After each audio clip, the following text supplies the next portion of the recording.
Check, check. One, one, one. Yeah. So we were going over a couple of topics, and it wasn't the TPS for sports, the red staplers. It was royalty. It was family genetics and family heritage. I think was two, race and royalty, or it would be another one. Can't get this camera steady. It says it normally fits right in the crevice of the fridge, nice and light. So I'll just fuss with it. Yeah, sure. I'll just leave it like that.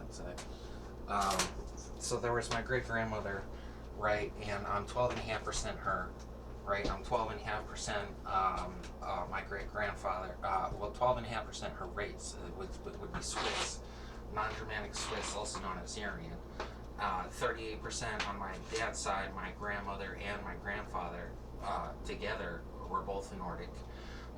But my grandpa's wife was also half Cherokee, so 12.5% of that. My granddad, right, he was 100% European Caucasian, so there's 25% Scottish.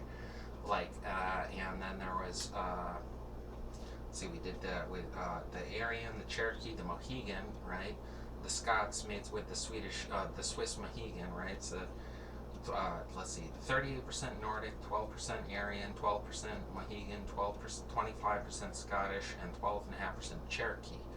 So that's the race, right? So the royalty comes up when all these older folk are born, around 1890, but between 1890 and 1910 is when most of my great grandparents were born. So there was that, and and I didn't come along until 1990.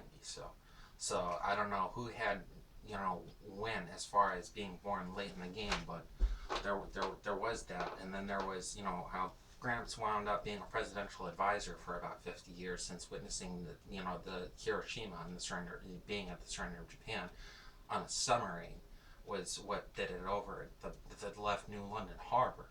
So, and then he went back again, and wow, that was a really quick race and royalty. Now, do you want the dozen dames instead, or the seven celebrities instead? Say, I'm just about to fuss with my TPS reports and staplers. The thing is I went over 6 minutes outside. I was getting frustrated. I recorded 2 3 minute segments trying to get this all in at Horatio's in the bar, and the cars were whipping around, and the wind was buzzing, and there were sirens off in the distance, and I'm sitting there just stuttering into the mic saying, I only have like 2.5 hours left until Vraylar and other things to do today. It's script day number 3,865 ish, and I wake up in the morning, brush the fading way to shake up, get grandma out the chair, and go ahead and only have a couple hours of life until it's sedation again, which kicks in about an hour after ingestion. So four until like say 9 tomorrow morning, I'm going to be a slug on the rug, all over again. This is the incident in New York 2008. So, we had a 50-minute segment, and it was going into the bar, and now we have